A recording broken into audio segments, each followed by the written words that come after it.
ఇండియాలోనే #1 varicose veins hospital Avis vascular centre. నమస్తే, మీరు చూస్తున్న సుమన్ టీవీ. నేను మీ కీర్తి. కోటి సూర్యగ్రహణాలకి ఈక్వల్ ఈ జన్మాష్టమి, కృష్ణాష్టమి, కృష్ణయ్య పుట్టినరోజు. మరి ఈ రోజు మనం పాటించవలసిన విధి విధానాలు ఏంటి, ఎలాంటి పూజలు చేయాలి, ఇలాంటి వివరాలు తెలియజేయడానికి మనతో పాటు ప్రముఖ ఆస్ట్రాలజీ బ్రహ్మశ్రీ నందిబట్ల శ్రీహరి శర్మ గురుగారు ఉన్నారు. నమస్తే గురుగారు. వాగర్థావివ సంపృక్తౌ వాగర్థ ప్రతిపత్తయే జగతః పితరౌ వందే పార్వతీ పరమేశ్వరౌ.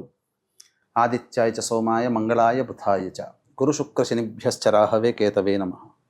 శృంగేరి జగద్గురు పీఠాధిపతులకి, కంచి పీఠాధిపతులకి నమస్కారములు తెలియజేసుకుంటూ కార్యక్రమాన్ని ప్రారంభిద్దాం. గురుగారు, నాకు తెలిసి అయితే కృష్ణాష్టమి 16 అని ఫిక్స్ అయ్యాము. అసలు కృష్ణాష్టమి ఎప్పుడు చేసుకోవాలి, కృష్ణయ్య జన్మించింది ఏంటి, విధి విధానాలు ఏంటి, అస్సలు పాటించవలసిన నియమాలు, అసలు మిస్ కాకూడదు, కృష్ణాష్టమి అంటే ఇవి చేసుకోవాల్సిందేనా అయినా మీరంతా అని చెప్పదగ్గ విషయాలు ఏవైనా ఉంటే ఈ వీడియో ద్వారా తెలియజేస్తాం.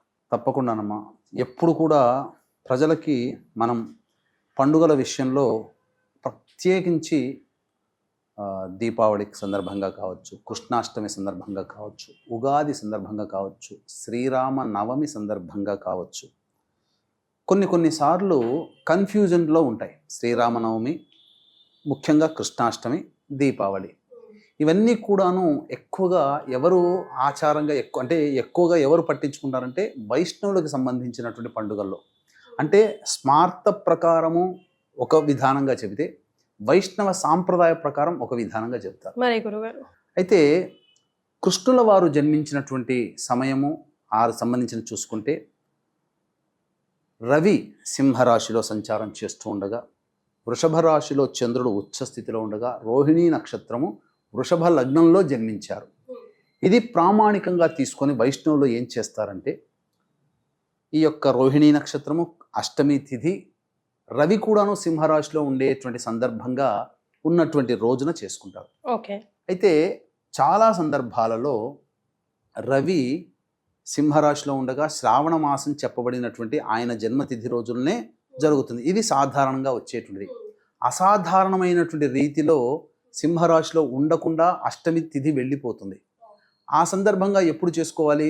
భాద్రపద మాసంలో వచ్చేటువంటి యొక్క అష్టమి తిథి రోజున చేసుకోవాలి.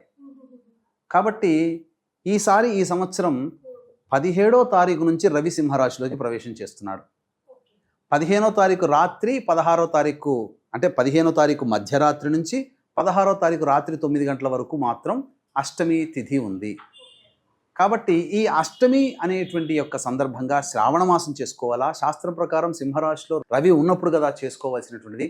మరి ఈ రవి భాద్రపద మాసంలో ఇప్పుడు చేసుకోవాలంటే వైష్ణవ సాంప్రదాయము స్మార్త సాంప్రదాయంగా విధానంగా ఏం చెబుతుందనంటే 14 సెప్టెంబర్ వస్తుంది. ఇది అలభ్య పుణ్యతిథి అని అంటారు, అలభ్య యోగములు అంటారు. అంటే కొన్ని సంవత్సరాలకి తప్ప ఇటువంటి కాంబినేషన్ రాదు. భాద్రపద మాసంలో రవి సింహరాశిలో ఉండగా రోహిణీ నక్షత్రము మరియు అష్టమి తిథి ఉన్నటువంటి రోజు భాద్రపద మాసంలో వస్తుంది. కాబట్టి వైష్ణవులకి మాత్రం అది ఖచ్చితంగా 14 సెప్టెంబర్న చేసుకుంటారు. కానీ ఇక్కడ శ్రావణ మాసంలో కృష్ణుల వారు జన్మించారు కాబట్టి 16 చేసుకోవాలా, 15 చేసుకోవాలా అనేటువంటి యొక్క సంశయం కూడా చాలా మందికి ఉంటుంది. అవునండి గురుగారు. కాబట్టి ఇక్కడ గమనించాల్సినటువంటి అంశం ఏంటంటే, ఈ యొక్క రాత్రి 16వ తారీఖు రోజున ఈ సంబంధించినటువంటి శ్రీకృష్ణ జన్మాష్టమిగా చేసుకోవాలి అని మనకు చెప్పబడి ఉంది.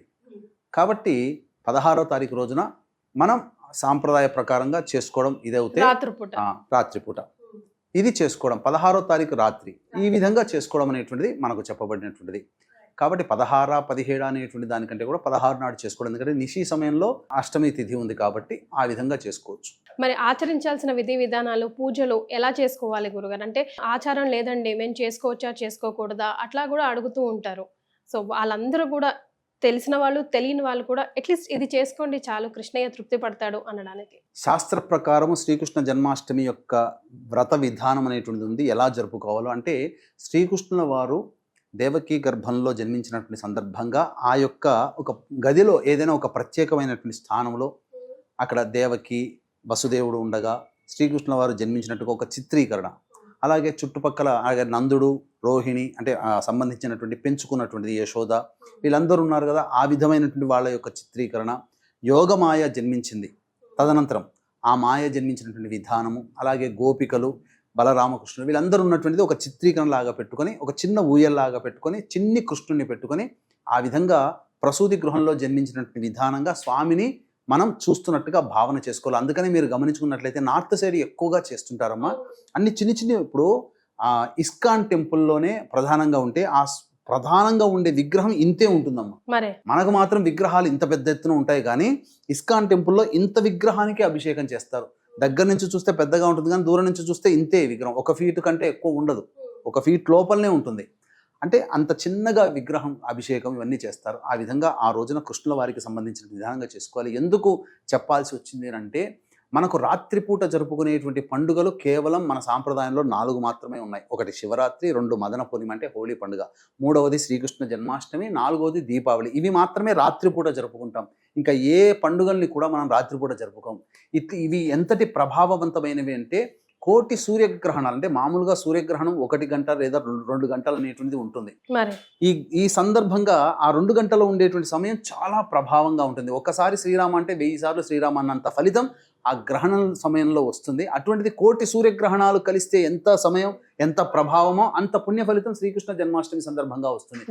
కాబట్టి వీక్షించేటువంటి ప్రేక్షకులు కూడా ఈ యొక్క శ్రీకృష్ణ జన్మాష్టమి సందర్భంగా మన పీఠం ఆధ్వర్యంలో జాతకరీత్యా ఉన్నటువంటి అన్ని రకాల సమస్యల నివారణకి సంబంధించి సర్వదోష నివారణ పూజలు, హోమాలు, వీటితో పాటుగా మేష, మిథున, కర్కాటక, సింహ, కన్య, వృశ్చిక, ధనుసు, కుంభ, మీన రాశిలో జన్మించినటువంటి వారికి శనిదోష నివారణ కార్యక్రమాలు అనేటువంటివి సాయంకాలం 7 గంటలకి ప్రారంభమవుతాయి 16వ తారీఖు రోజున.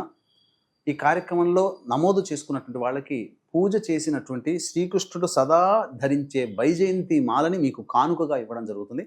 అవకాశం ఉన్న వాళ్ళు కార్యక్రమం తదనంతరం కాంటాక్ట్ చేసి ఆ కార్యక్రమంలో గోతనామాలు ఎలా నమోదు చేసుకోవాలో తెలుసుకోవచ్చు. గురుగారు, ఇప్పుడు సింపుల్ గా అంటే ఇప్పుడు అభిషేకం అన్నారు కదా, అట్లా అభిషేకం తర్వాత నైవేద్యం లేకపోతే ఇలా సింపుల్ గా మీకు తెలిసిన ఎక్కువగా చేసుకోం కదా గురుగారు ఎవరము, సింపుల్ గా ఎట్లా చేసుకోవాలో నాకు చెప్పండి. శాస్త్ర ప్రకారం సింపుల్ గా అంటూ అనేదానికంటే కూడా శాస్త్ర ప్రకారము ఎలా ధర్మ ప్రకారం చేసుకోవాలో తెలియజేస్తానో. మనకు శాస్త్రంలో చెప్పబడి ఉన్నది ఏంటంటే, చక్కగా ఉదయాన్నే కాలకృత్యాదులన్నీ తీర్చుకొని స్నానం చేసేటప్పుడు నదిలో కానీ నల్ల నువ్వులు వేసుకొని నీటి మునగాలి, లేదా బకెట్లో స్నానం చేస్తున్నప్పుడు ఆ బకెట్లో కొన్ని నల్ల నువ్వులు వేసుకొని ఆ నల్ల నువ్వుల నీటితో స్నానం చేసుకోవాలి.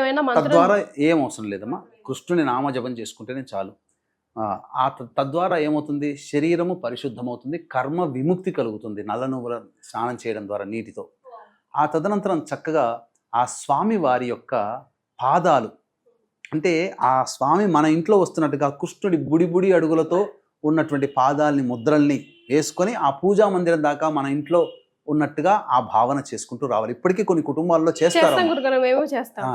ఆ విధంగా చేసిన తర్వాత ఇంట్లో చక్కగా ఆవు నేతితో దీపారాధన, తులసి చెట్టు దగ్గర దీపారాధన చేయడం, చక్కగా కలశం ఒకటి పెట్టుకోవాలమ్మా. ఆ కలశంలో మామిడాకులు కానీ, రావి ఆకులు కానీ, లేకపోతే తులసి దళములు కానీ నిండుగా వేసి దాని మీద ఒక చక్కటి రవిక గుడ్డ పెట్టి దాని మీద కృష్ణుడి ప్రతిమ, వెండిది కానీ, బంగారం కానీ, ఇత్తడిది కానీ, రాగిది కానీ, లేదా విగ్రహం కానీ పెట్టి ఆ కృష్ణుడికి చక్కగా షోడశోపచార విధానంగా పూజ అర్చన పెట్టుకోవచ్చమ్మా. బాలకృష్ణుడి విగ్రహం పెట్టుకొని చక్కగా చేసుకోవచ్చు.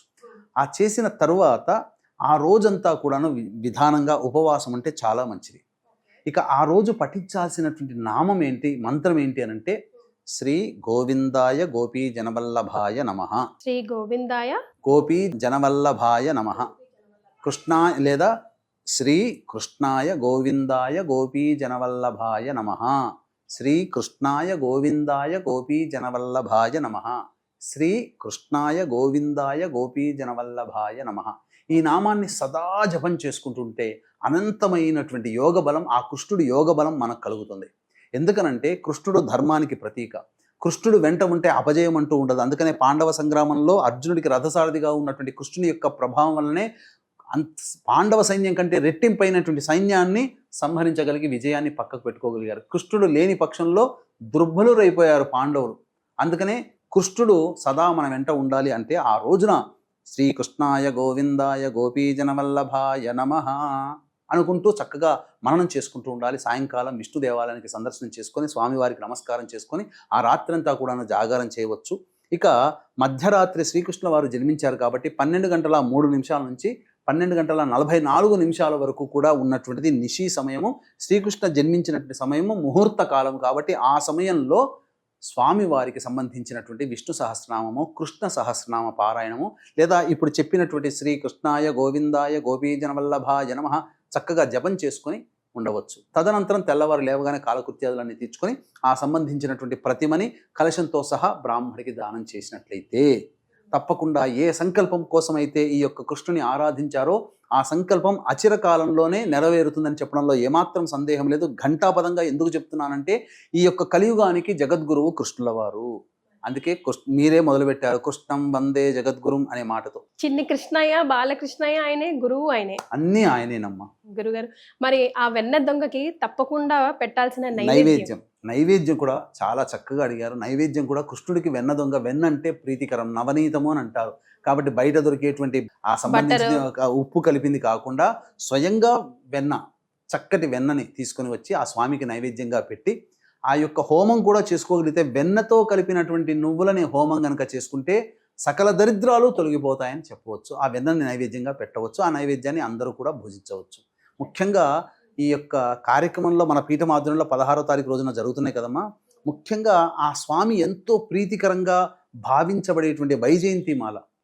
ఏంటో ఆ మాల ధరించడం వల్ల లక్ష్మీ ప్రాప్తి కలుగుతుంది. అలాగే చక్కగా మంచి యోగం కలుగుతుంది. వివాహం కావాల్సిన వాళ్ళకి వివాహం అవుతాయి. ఒక రకంగా చెప్పాలంటే మధురకి 17 కిలోమీటర్ల దూరంలో ఉన్నటువంటి అడవుల్లో ఈ యొక్క వైజయంతి మాల సంబంధించినటువంటి పూసలు లభిస్తాయి. ప్రకృతి పరంగా ఆయన ధరించేవాడు సదా. మరి ఆయన వైజయంతి మాలని అంత ప్రీతిగా ధరిస్తున్నప్పుడు అందరికీ కూడా ఆ అదృష్టం కలగాలనే ఉద్దేశంతో ఆ వైజయంతి మాలను మనం ఆ రోజు మన పీఠమాధ్వర్యంలో జరిగే కార్యక్రమంలో గోతనామాలు నమోదు చేసుకున్నటువంటి వాళ్ళకి కానుకగా ఇవ్వదస్తున్నాం. ఫస్ట్ కమ్ ఫస్ట్ గురుగారు. అంతేనమ్మా. చాలా సంతోషం అండి, ధన్యవాదాలు. సర్వం శ్రీ ఉమామహేశ్వర పరబ్రహ్మార్పణమస్తు.